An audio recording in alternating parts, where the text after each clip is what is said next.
Sono felice di avere l'occasione di parlare con Ligia Lewis insieme a Johanne Affricot, che è una curatrice e produttrice culturale che tutte voi conoscete, direttrice artistica basata qui a Roma, che ha fondato Griot Mag nel 2015, che è una piattaforma che promuove la ricerca e la produzione artistica e culturale dell'Africa e della sua diaspora. E ha curato con SPAZIO GRIOT da qualche anno una serie di progetti curatoriali invitando artiste e artisti diasporici. E mi piace ricordare l'edizione limitata di una sorta di magazine che è Rabbia Desiderio lo scorso anno e Esercizi per l'immaginazione di uno spazio. E niente, la ringrazio molto di essere qui con me e così insieme proveremo a lanciare qualche questione a Ligia.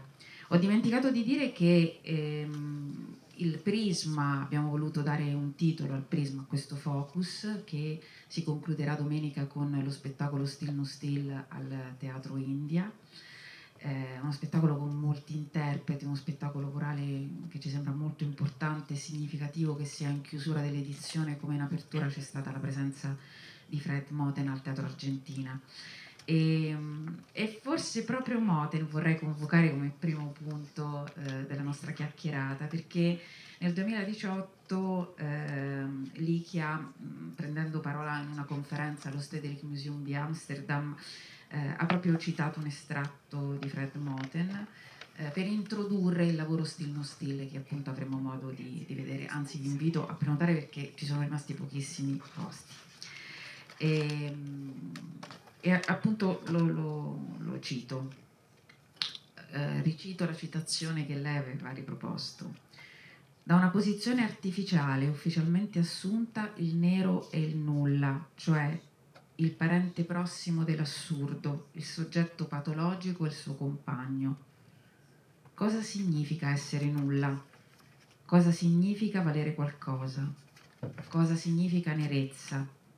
Qual è la relazione tra nerezza, valore, nullità e le operazioni derigenerative di ciò che Deleuze chiamerebbe vita in comune? Verso dove andiamo? Con quali mezzi cominciamo a indagare la nerezza? E poi Ligia, per parlare di Still No Still, ha aggiunto: ho una scatola nera come lo spazio dove porre queste domande. Quindi la prima domanda che ti rivolgo è: queste domande come cadono, come inciampano, come entrano, come sfondano la scatola nera?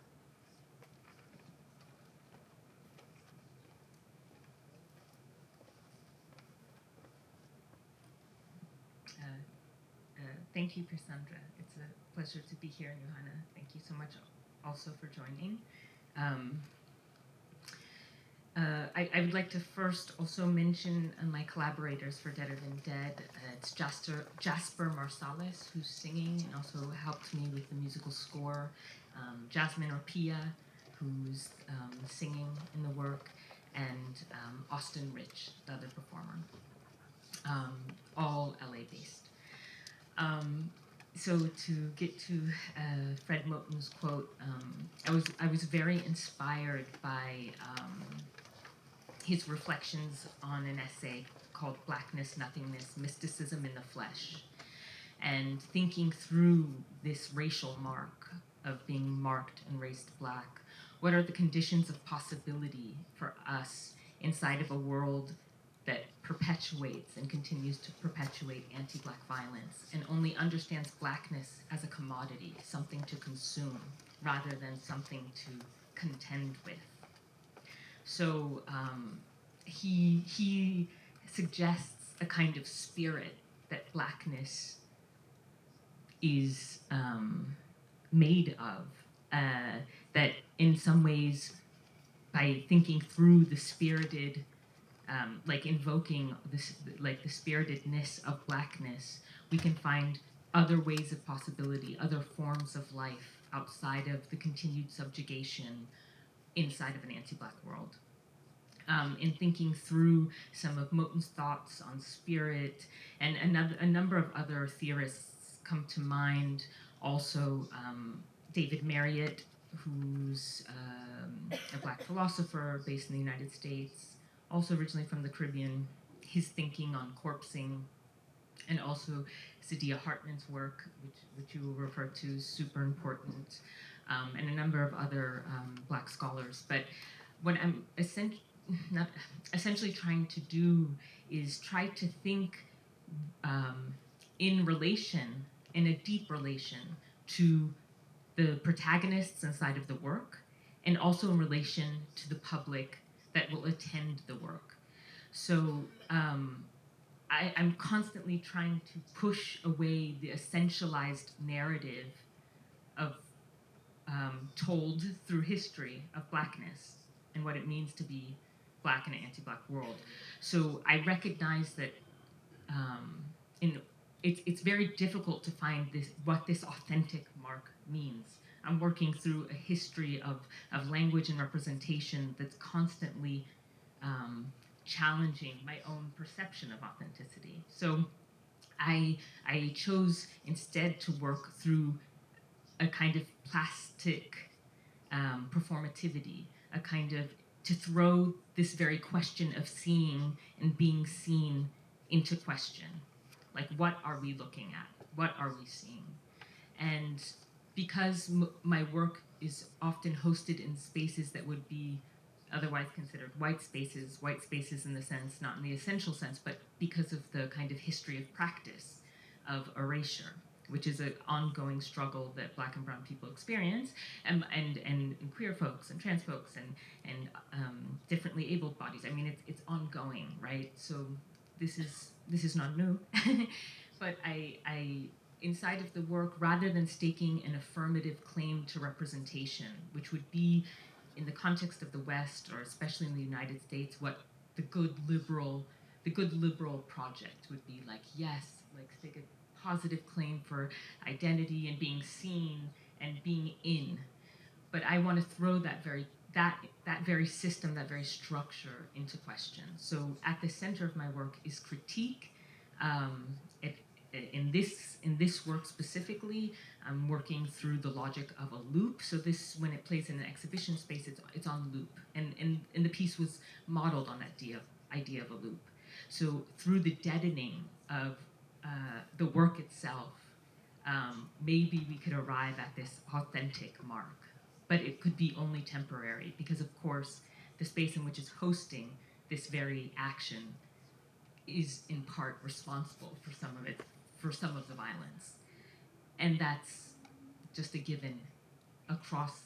I mean, I work in the West, and having been born in the Caribbean, raised in the United States, working in Europe, this is something that follows all of these spaces. Grazie. Innanzitutto vorrei ringraziare tutte e tutti per essere qui, e sono contenta. Anche un ringraziamento speciale va a Piersandra Di Matteo e a Short Theater, che comunque è una comunità che qui non solo a Roma ma in Italia genera discussione e genera sperimentazione. Io vorrei riagganciarmi ad alcune parole che ha detto Ligia rispetto sia ai suoi riferimenti teorici come la Hartman, e sia, questo però ci andiamo magari più avanti, sulla spectatorship, cioè quindi su la spettatorialità e sugli spazi. Per quanto riguarda la Hartman, c'è un testo fondamentale che è The Plot of Her Undoing, è una poesia in prosa dove la Hartman fa un elenco di quelle che sono gli assoggettamenti e le violenze a cui sono stati appunto soggetti le persone razzializzate, nello specifico nere. A un certo punto del testo, verso la fine, fa una conversione, quindi The Undoing of the Plot, dove ci sono dei chiari riferimenti al marronage, che sono delle strategie o delle coreografie di fuggitività attuate appunto dalle persone schiavizzate per fuggire, insomma, e essere libere. E rispetto a questo volevo sapere come Ligia, anche utilizzando il movimento, il corpo, la ripetizione, quindi il suono, si rifà a queste strategie di fuggitività che sono insite appunto nel marronage, nel quilombismo, e se vuoi espandere su questo, Ligia. Sure, thank you. this idea of fugitivity is useful for me in part because I'm a product of Marinage. So we share also the same island. Yes, exactly. Haiti and Santo Domingo. And so the experience of being in the southern part of the Dominican Republic, island of Haiti, actually, there's a way of being that is unique in and of itself. And it's not something that I don't think needs to be explained or necessarily shared anywhere else, right? or it can't be for a number of reasons. But it can be a space that can charge a kind of interest or desire. So this idea of fugitivity kind of emerged for me, in part from like family, like heritage, whatever, but also the kind of critical position of what it means to be on the run, which is a condition I find myself in. It's not that I necessarily asked for it, but it's what I find myself in, having moved to multiple geographic spaces as a result of predominantly anti-Black aggression, which it literally is, well, yeah, everywhere. So I find myself working through these conditions of fugitivity and challenging the way in which what is shared and what's not shared, basically. So this idea of fugitivity, of using darkness and these kind of, a kind of slipperiness or a slippery mode of being to find, to work my way out of a kind of knowing and a kind of reaffirming of something that might already have embedded inside of it a kind of racial hierarchy, even unknowingly, even unknowing to myself. It's like, how am I on the run from myself even? I mean, which sounds kind of existential, but it's, yeah, I'm at the core of my practice is a critique of representation itself. What seeing does to a material, because within seeing, and it's also Fred Moten speaks about that too, there's so much that's misunderstood or missed. And so I'm working within the field of representation, be it the camera or the stage, and especially the stage is such a potent representational space. It's like how to find the edges of that representation to lean into a poetics and into, and also both the desire and the horror of being on the run. Because that's not a condition that I think we should romanticize. We have to ask ourselves what fugitivity was to be, in historical terms, to flee enslavement. And that condition mapped across especially our island, especially for how long, and the movement of bodies across spaces and geographic sites for how many centuries. So fugitivity can never fall into a romantic space. We have to remember why we're on the run. And it's also to find our liberation. So, but there's that's what I love about Fred Moten, is that he finds a kind of beauty in this horror. And at times I oscillate between those two spaces of like really insisting on the terror of the thing, or also the beauty of the poetics that emerge out of that condition. Yeah. Thank you.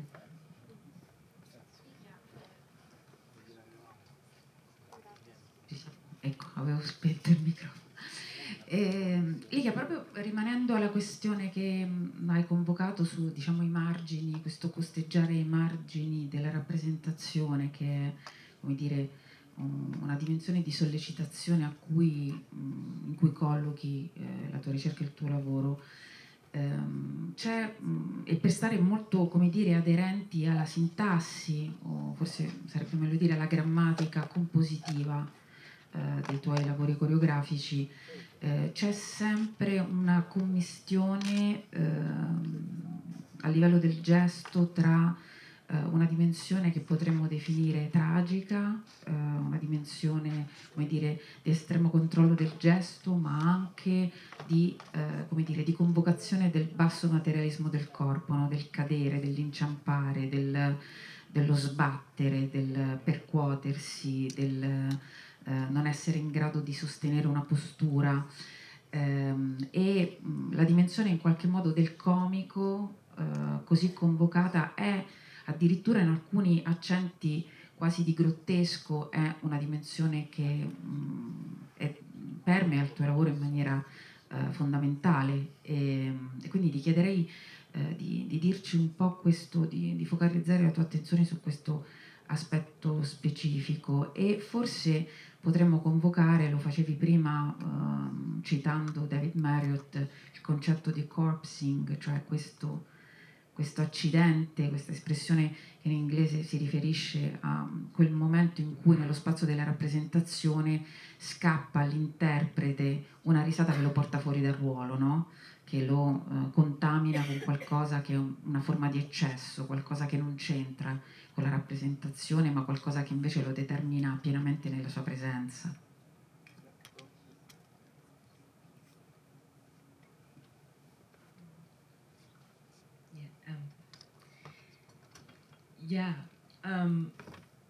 It always takes me a while to find the formal qualities of a work, like what's going to be at play, and to develop. Once I understand what's being interrogated, I build a practice that eventually turns into a form, that turns into a piece. And I like to define my practice, or at least my work, as processual, that this process of the materials unfolding are what give another kind of meaning to the work, because I work a lot with the absurd and with the grotesque. I mean, one of the names of the scores inside of Deader Than Dead is Injury Without Consequence. And that's kind of at the core of this work, is what does it mean to be a subject determined by injuries made, harm made onto you, but there seems to be no consequence. And that's just like, and that's normalized. And so David Marriott just uses this term. It's a kind of an Afro-pessimist term of social death, which is a term I don't like to use always, but it's like this. I mean, what he's getting at is this terror of injuries, harm created, but no consequences. And this has to do with the history and with law and jurisprudence and all the. I mean, so many things that are entangled in order to determine what life is. Who determines that, right? So this idea of corpsing, and this incredible essay where David Marriott is unpacking what is the matter with Black life, both what's its matter, but also what's the problem of Black life that enables it to continuously be policed, and then in its policing be corpsed. So I tried to build a work that works a lot on a kind of spiral, like emotional spiral, a kind of emotional terror of, okay, what does it mean to exist and always be in anticipation of something terrible potentially happening? And there was an incredible artist that presented inside of the festival, Ellie, who excuse me, I forget their last name. Ellie Bustos. Ellie Bustos, who shared a work in which have a safe travel, and they're policed basically. They're asked for their passport, and then they have to defend their identity, and they have to insist, no, I'm French, no, but really, where are you from? You know, this kind of. This is something very common in Italy when you're at the airport. This is also something that happened to Chimamanda, and she experienced this, but also other female Black artists. So yes. And it's a kind of harm or an injury, but no consequence. It's like so normalized, and of course, there are famous cases that suddenly mobilize bodies.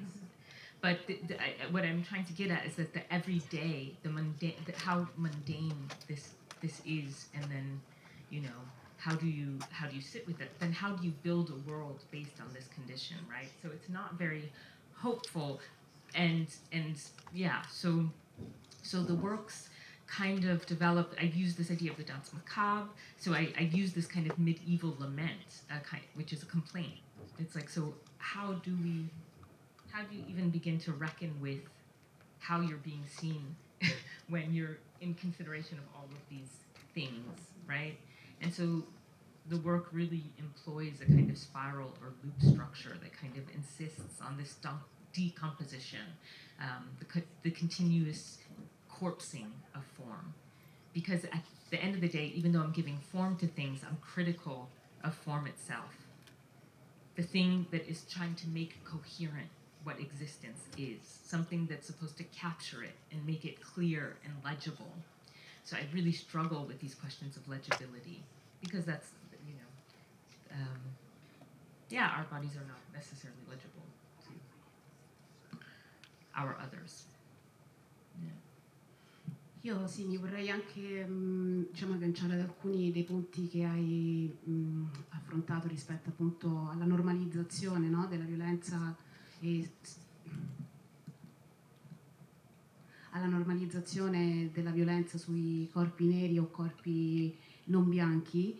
Però in un lavoro, passando da Dalle a Still Not Still, che è lo spettacolo che presenterà il 16 e il 17 settembre, in alcune interviste ti sono state fatte delle domande legate all'utilizzo anche di corpi neri e corpi POC, di colore, nel linguaggio anglosassone di colore indica tutti quei corpi che non sono associati al bianco, alla bianchezza.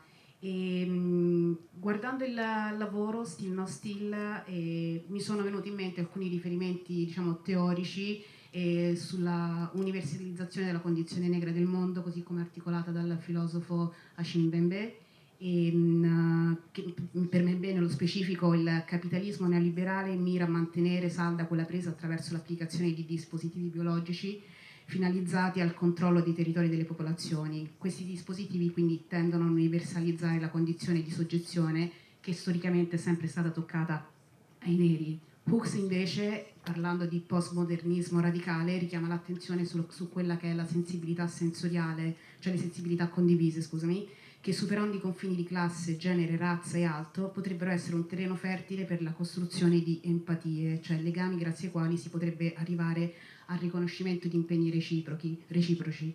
E passando dalla coalizione di Hooks arriviamo a Moten, che è un altro di riferimento molto usato nel tuo lavoro, che parla di coalizione necessaria. L'autore nello specifico esplicita la necessità di un riconoscimento che siamo tutti nella stessa merda. Questa è una citazione dal libro Undercommons, e quindi una necessità di cambiamento. Questo cambiamento può avvenire, come dice lui, con lo studio, con lo stare con e per, essere parte del movimento delle cose, essere già nel movimento delle cose. Quindi l'ensemble di performer che tu impieghi in Still Not Still, questo lavoro mi ha fatto pensare a queste tre riflessioni, queste speculazioni. Ti va di espandere su questo, sull'utilizzo dei corpi non solo neri o di colore, ma anche appunto allargare e estenderlo proprio per invocare questa coalizione? Yeah, thank you. That's a really, really good question, and one that I struggle with myself, because all of my work is at the end trying to find a commons through difference, accepting difference, acknowledging it, and then trying to build a coalitional practice. But as I say in some works, some things have to die in order for other things to emerge. So I'm not entirely convinced a coalition can happen under the conditions of the world that we have now. Which means that, are we bold enough to say that there are some things we have to let go of in order for more capacious forms of being to exist and to live? So yeah, I'm deeply in search of a deep intersectional understanding of being / non-being, depending on how you understand being, And depending on your positionality as well. And depending on your positionality. I do think that there is a specificity that's not fully articulated in Achille Mbembe's articulation. The specificity of a Black position, which, as Saidiya Hartman reminds us, is not necessarily an identity category. It's something else, and it's entangled with a really intense historical materialism among other philosophical issues. That in order for a deep coalition with Black position requires a total rethinking of the world. It really does, and I do think that's possible. I just think people are scared, and I hope that it's clear that I'm really not trying to equalize bodies. So, despite the fact that I use the danse macabre, which is a medieval concept of it's basically class struggle, like, you know, when we're all dead, we're all equal, right? It was a way to speak against a monarchy. In my work, we are all touched by death very differently. Death means something very different for Black people, just very different. And the specificities of that I cannot even begin to get into today or now.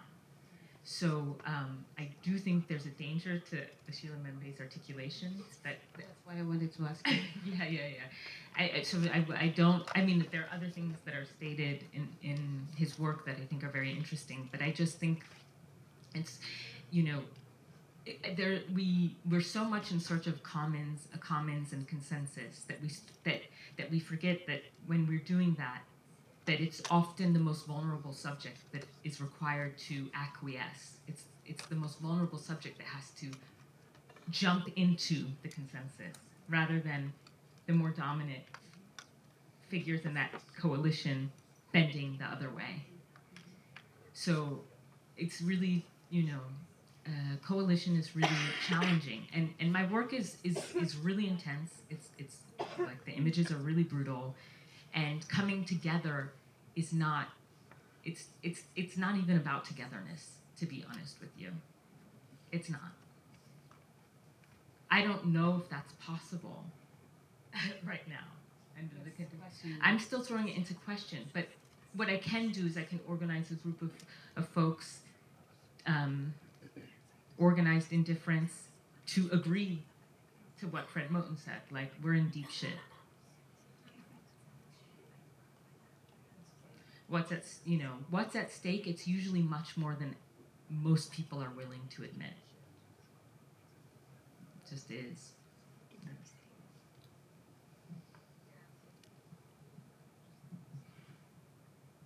Grazie, io insisto perché voglio entrare dentro proprio la questione compositiva, mi sono data questa funzione in questo talk, quindi voglio tornare ancora una volta su appunto la strategia e la tattica di assemblaggio, disassemblaggio che caratterizza questo lavoro e che credo sia strettamente connesso proprio con quello che adesso stai dicendo su questa togetherness, no? Su questo impossibilità di essere insieme come un dato acquisito e riconciliante, no? C'è nel tuo lavoro una dimensione totalmente anticatartica e non consolatoria, che credo che sia l'accento più politico del tuo lavoro.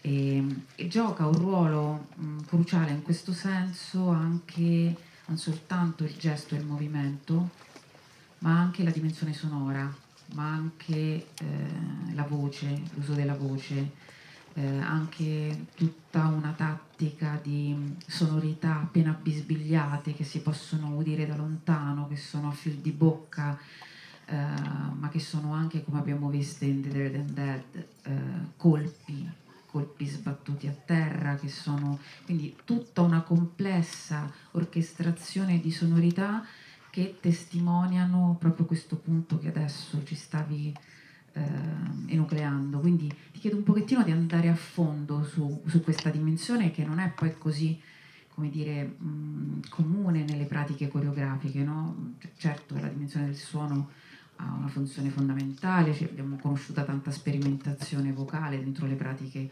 coreografiche degli ultimi decenni, ma c'è nel tuo lavoro qualcosa di molto specifico.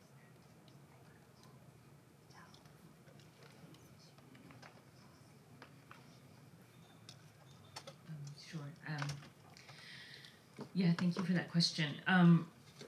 I just, I'm always thinking about the body as a kind of resonant image, and that it's in its constant unfolding. So how do I put that within the frame of representation?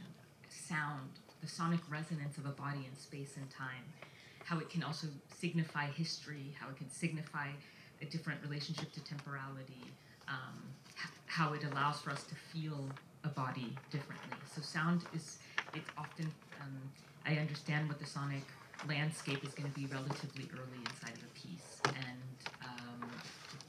for Deader Than Dead and the Still Not Still, this musical complaint came early, this medieval lament, and then of course it's coupled with a number of other things. And so working, once I understand conceptually what I'm after, and in the case of Deader Than Dead, it's this idea of too much life, too much death. So the lament, which is basically, it's Guillaume Michaud, and just this kind of, and just the tragedy of this condition of too much life, too much death, and that's specific to Black personhood. That, yeah, once I understood that, I understood, okay, I'm gonna make how do I make something deader than dead? So out of respect for the dead, how do I work in a representational form that's still respectful of those that cannot speak for their own death? You know what I mean? So to make something to the side of it. And so I juxtapose this too much death, too much life, and that's why the materials move from the signification of suffering into too much life, which is basically a cowboy, like this dance, like this celebratory dance next to the kind of deathly script. And so these two things in juxtaposition from one another. And I work often on a kind of shifty relationship to the performance material. So a lot of things unfold. Speech is super important for me. The utterances, every aspect of being is kind of considered inside of this landscape. And I used Macbeth's final soliloquy as a way to talk about this endless loop, this kind of this fatal loop that we're trapped in, as a way to kind of develop outwards from there. And the visual component's always deeply considered as well. Just basically the entire body, the entire frame is deeply considered. So I've always resisted a more traditional postmodern read of dance, which is to the side of spectacle, but also so much relies on an individual body creating meaning. I only understand meaning making through a hyper relational way. So I often work with multiple bodies, also collaboratively, and then also always with sound and light, and it's also in a weird way a way of kind of protecting the racialized bodies that I work with, in a way, because I hate this idea of a transparent lens, transparently to explain yourself to us, and I work much more from like a dreamscape. So images are very productive spaces for me to develop work, and to also develop something I haven't seen before. That's super important for me. Sì, quindi mi vorrei ricollegare anche a questo punto che hai appena detto sul cercare di costruire un immaginario più sognante, no? E rispetto anche a quello che dicevi prima su Deader Than Dead, che è stato ospitato all'interno di questo museo, l'Hammer Museum, per qualche settimana, ma comunque sempre all'interno di quegli spazi che determinano la nostra condizione in un certo senso. E sempre mutuando da Bell Hooks la spettatorialità, the black spectatorship, soprattutto in relazione in questo caso, in quel caso alla costruzione di uno sguardo oppositivo rispetto alla dimensione filmica della rappresentazione delle donne nere. E in un'intervista, mi sembra del 2019, con la critica d'arte e storica dell'arte, scusate non ricordo il nome, Catherine Daman, e in quella situazione parli della tua trilogia, e parlando di minor matter, sottolinei, considero sempre il pubblico quando costruisco un'opera e sono molto impegnata con la sensazione che deriva, con come potrebbe essere vissuta. Allo stesso tempo ti scontri con l'evidenza che il pubblico che fruisce il tuo lavoro sia prettamente bianco. Ecco, questo diciamo che è una condizione credo che vivono molti degli artisti diciamo razzializzati, diasporici in molti contesti che possono essere appunto dalle fiere internazionali d'arte a dimensioni diciamo più locali, più piccole come può essere il shortio, come può essere le programmazioni che con Spazio Griot sviluppiamo. Quindi volevo capire da un punto di vista anche nella creazione, proprio perché consideri diciamo la percezione fondamentale, ma poi c'è anche la realtà dei fatti, cioè di quale è il pubblico, e rispetto a questo che ruolo ha per te la spettatorialità nera e che mediazione del linguaggio attui quando costruisci il tuo lavoro rispetto anche alle persone razzializzate nere?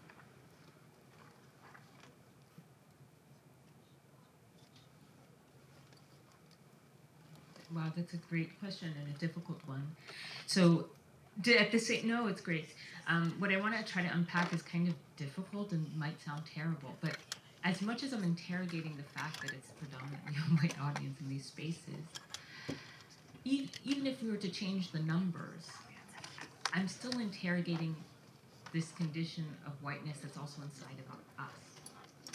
So, in a kind of Fanonian sense, it's like the psychic space that Whitey occupies in the mind. It's like we can't, we have to contend with the fact that we're actually, I mean, born in Europe's image, what Europe decided for us. And so how to then maybe thinking about Sylvia Wynter, completely, or the instrumentalization of our bodies in order to maintain Europe as white, in order to maintain whiteness, basically. So I don't think that condition just disappears if you have an all-black audience, because it's lived. It's like it's like that's the psychic space. So I work a lot with hybridity. I work, as much as there's an antagonism inside of my work, I've experienced what would be considered like in the present like black space and presenting and it's not that the whiteness disappears in those spaces. Actually, power is still not at all. Sometimes they're even more like shockingly more hostile or in some weird way or something. So this is the thing. It's like the thing of racialization, how it operates, is so complicated, and that's why I work so much from a psychic space in these dreamscapes that are nightmarish. As much as I'm trying to get at this more hopeful end, but it's because we can't escape. I think it's that I'm always contending with the fact we can't escape history. Actually, I think I'm always, so yes, okay, I can speak to the immediate reality that it's a predominantly white audience, but I mean, the immediacy of this doesn't mean as much as the condition of being made in Europe's image or instrumentalized to be in service of Europe's image of what the world's supposed to be. You know what I mean? And that's a deeper question.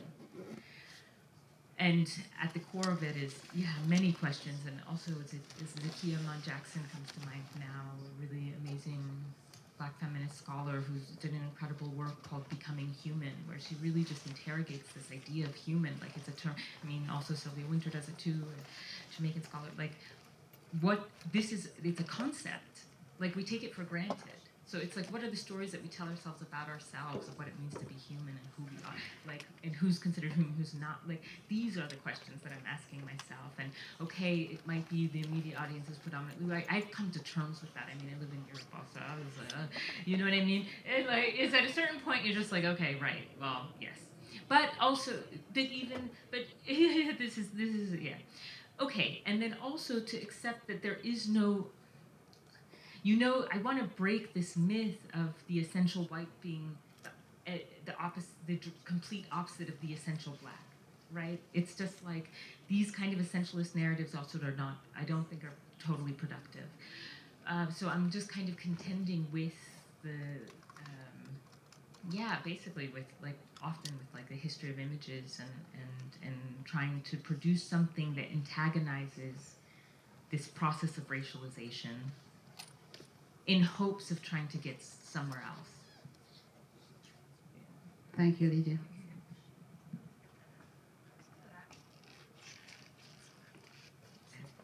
Prova, sì. E abbiamo ancora qualche minuto se ci sono delle domande, delle questioni emerse da quello che abbiamo discusso fino adesso.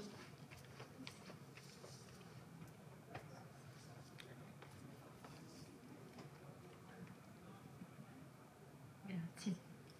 Provo in inglese. I tried in English. Hi. First of all, thanks for your words. And then, what is the relation between the gesture and the songs you use in the choreography?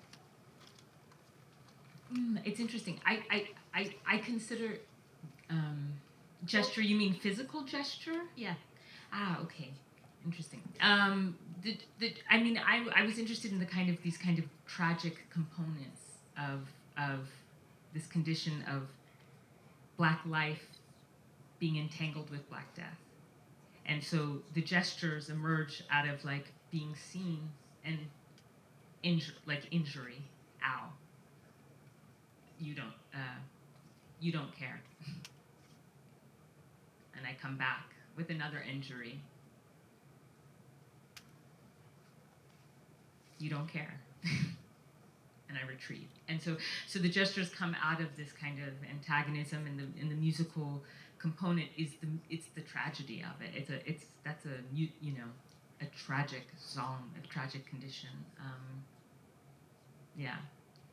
So I don't know if that answered your No. question. Thanks. Yeah. Gaia.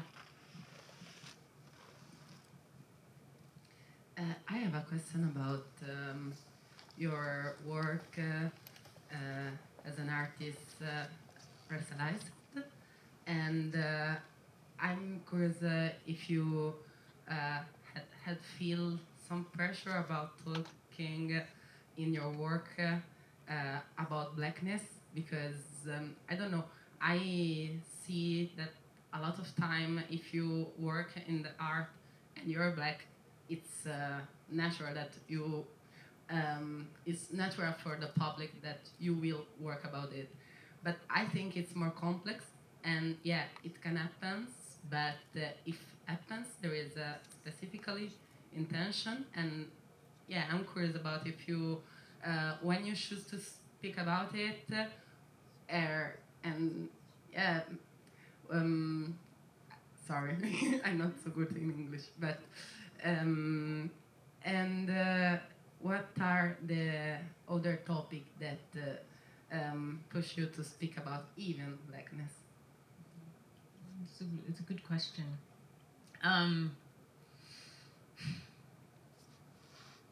I think that I had to confront myself through my work. And not a kind of personal, private sense of self, which I don't know really exists for anyone, but what it means to be me moving in the world as I do, what it means for me to be in movement, even for that sake. I didn't think I was going to. I actually was in a part running away from the United States because I felt how overdetermined topics of race were. And I was hungry and curious for other articulations. But then I found myself being corpsed by the same condition in Europe. It's a universe, and that the most honest thing I could do was to speak back to it. So rather than to run away from it, is to name it, and then to work there to see what can come, what possibilities are there. But of course, the more you dig, the more terror you find, and the less hope you have. And of course, and then at times you find yourself reaffirming it, and then trying. So it's such a dynamic psychological and intellectual space, because I think those two things are entangled, of how to work and what kind of what. I think there are many ways to approach artistic practice, I found myself riddled with certain questions that I kept returning to, and therefore appear in my work. And each work attends, you know, when I'm riddled with one question, and one piece emerges, and then I feel like I dig deeper, and then another piece emerges, and an interesting scholar told me, like, maybe, you know, because I wanted to run away from race, and like, well, maybe that's not the thing you have to run away from. And I was like, right. It's the violence against racialism, the race her, that I'm predominantly most critical of. Yeah, and I just feel like it's my ethical obligation, because I experience this. It's so common. Like I mean, it's so often, you know. Like if I didn't speak back to it, I just feel like I'd be lying to myself.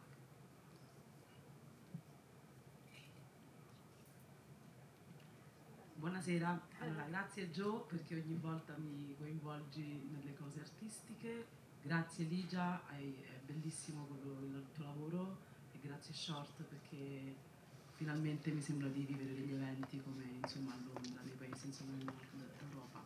Allora la mia è più una riflessione forse, e poi forse arriva una domanda, perché vi ho ascoltato e per me il corpo nero cambia anche in base a dove sta, ovviamente. Io sono nata in Africa, quindi per me prendere un aereo, dove l'aeroporto è sempre un momento dove la nostra identità ci viene ancora chiarita meglio, no?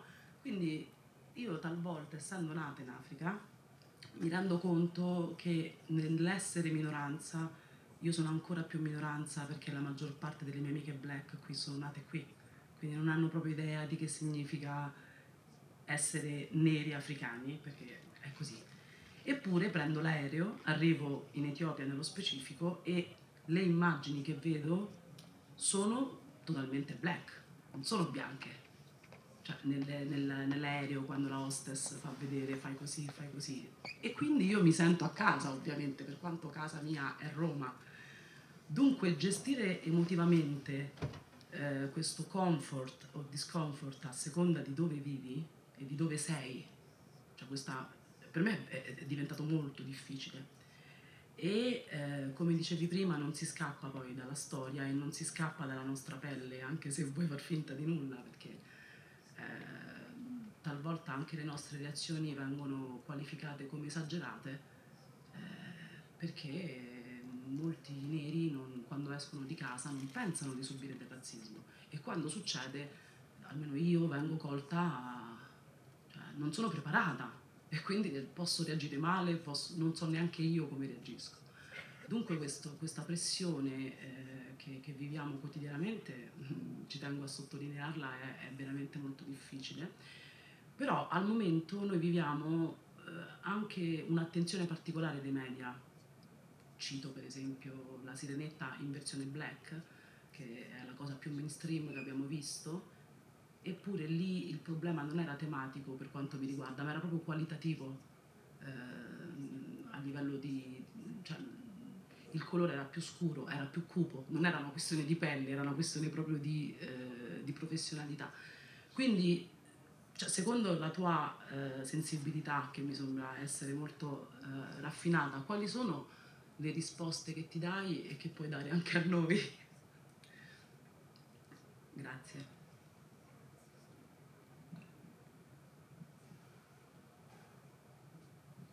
Yeah, thank you for the question. And yeah, it's I mean, I can speak to just the specificity of my experience, which is of course different than yours, having an American passport, moving to Europe, and Black Americanness being both celebrated and also violently consumed simultaneously. But that being the kind of Europe's measure of their own civility, is that they can handle Black Americanness. And then while simultaneously having made works with, I worked with a Congolese dancer dark-skinned black woman, and also, or Tami Manikela, South African, and our experiences traveling.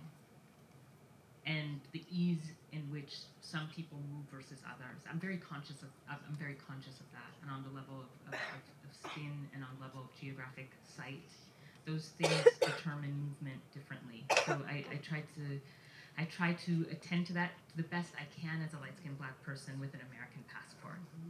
Well, you know what I'm saying? Like, there's only so, you know? And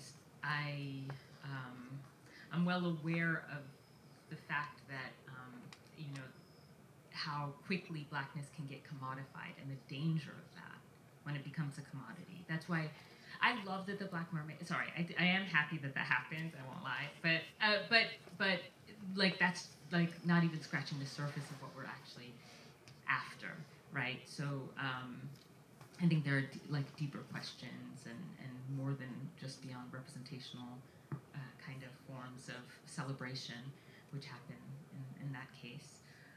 But, and just to speak a little bit to what you said, I don't think there's ever a wrong way to speak back to racism.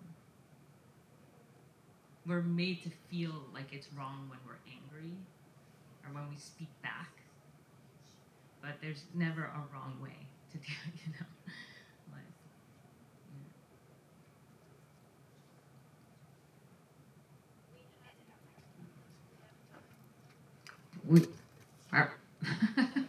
We have time for a last question. Okay, I'll be the last question. I have a few questions actually. First of all, I would like to thank you for exposing yourself and for your vulnerability about the topic. The first one is about your work and mostly how your Black audience was touched, or like how they perceived it, your work, and how you thought they would have perceived it compared to the white audience. And the last thing is, what is the thing that you think we did not get about your work? What is the thing that every time maybe when you exposed your work was missing as a question or as something that you wanted to point out and it didn't come across? Thank you. Yeah, those are two really good questions. You know, there's never, I never am trying to make a single point in a work. So I never assume, like, once again, in this question of what a Black audience will get versus a white audience, I try to avoid that measurement because I don't have any expectations when I make, yes. I was mostly asking, like, what is the thing that you perceive? Not really what you were expecting, but like, what do you perceive? What do I perceive? Yes. What do I perceive from a white audience versus a Black audience? Yeah, what was the thing that you mostly felt like between, like the difference, because there's going to be a difference based on the question that they ask, or like based on how like they perceive the work. Like really sometimes they might talk a lot about the body movement and the artistic part, and other ones will try to avoid too much of the race issue, whatever discussion. But what did you perceive? What was your, okay, every time maybe my audience was this. I mean, for sure, a European audience is more curious about the formal components of the work versus the theoretical and political. That's an ongoing thing that I experience, and why I try to be more articulate about the political components of the work and the theoretical components, and that I try to be good about naming who informs my practice. Yeah, but in terms of what do I present? You know, I present work, and I often like. Not a lot of people talk to me after about something. About to be real with you, no, people I think are either processing, and I also, you know, I had the experience of touring a work, and I think this is important. I toured a work that was like very pro-Black. It was very explicitly. It's a piece called Minor Matter. It was a piece that toured most out of all the pieces that I've made. And after 2 years of touring, I had and just that it was always, everyone was just celebrating. I just started to started to question, wait a second, who is this for actually? And imagistically, it looks right, like, yeah, pro-black, yeah, they're climbing up the walls about, you know, when the institutions invite Meyer Matter, that means that they're doing the work, and, you know? And I had to shift gears at that moment. And I was like, maybe, you know, making these affirmative black work or whatever, I mean, that's certainly part of the thread of thinking, but maybe I started to turn more to critique, because I found that as a productive space for me to ask deeper questions of myself. But Meyer Matter emerged during the Black Lives Matter, right? In 2016. It premiered in 2016. But I read the text by South African theorist Molondi Zondi. that analyzed the work, and he said that basically you managed to not employ didascalic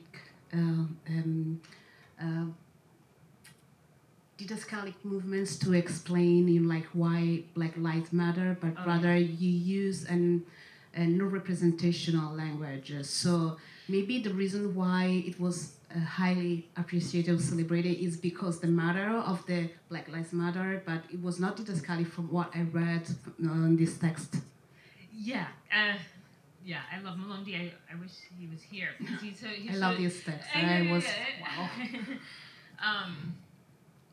You know, that piece builds up to also to kind of deconstructs the theatrical apparatus along the way. So it deconstructs representation itself. But that wasn't always immediately perceived, because it was laborious. It was like intense for the ensemble, and physically intense stage work. But yeah, it's. You know, the last section of the piece is called Apocalypse. It's like the piece kind of breaks down. So you've been in 1 hour listening to music that travels across different periods of time to arrive to what I call the immediate present. So like house lights are up, there's no sound, and you actually get to see Black people. Like not just, you know, it's like, what does it take to actually be matter? Rather than an image, rather than being trapped in the metaphor. Maybe rather than being trapped in some kind of ridiculous an image that is not you, it's to find a kind of actuality, in, you know. So I think dramaturgically there was something really rich and dynamic, and I absolutely love that work. I love that work, obviously, but once again, when I was touring it across Europe, I started to ask more like deeper questions about how it was getting consumed, and I'm looking forward to revisiting that work in the fall,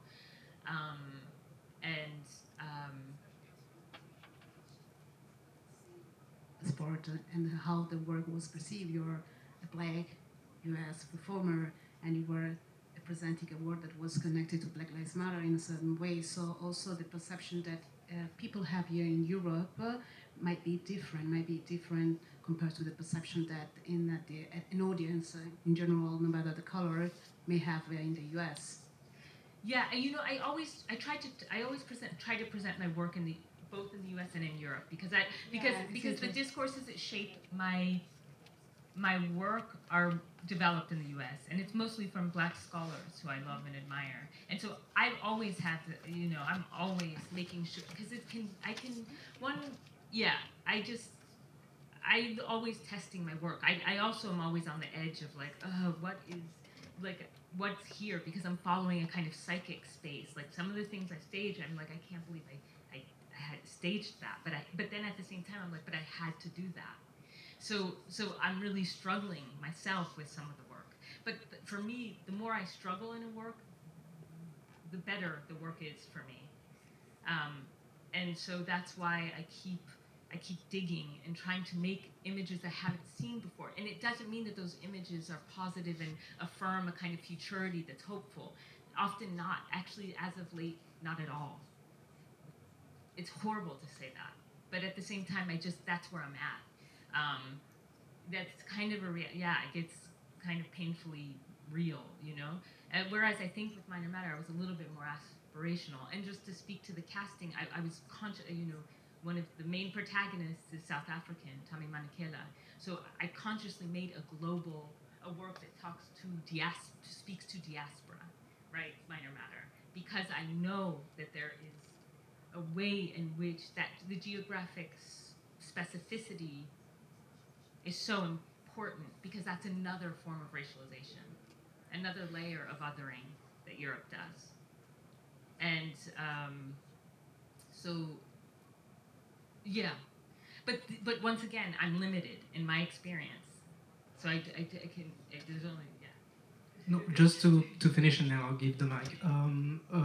What is the point you thought you wanted to give across and you felt like maybe we didn't pay attention to? The point, I don't Personally. know. Yeah. That's a good question, but one I think I won't manage to answer, because I think I'm not trying to make points in a clear argumentative way, because for me my work is not essayistic. It's not, I'm inspired by maybe essays or arguments or things, but I would rather people sit with the strange feeling and a kind of dissonance, because I allow myself to exist in dissonance, to be fucked up by the conditions of reality. And I hope that, yeah, people feel that. Piersandra, poi il 16 e 17 ci troveremo lì a esperire questo che ci suggerisce. No, grazie Ligia, davvero, per la tua generosità e a tutti voi. Ci vediamo sabato e domenica al nostro Teatro India. Grazie.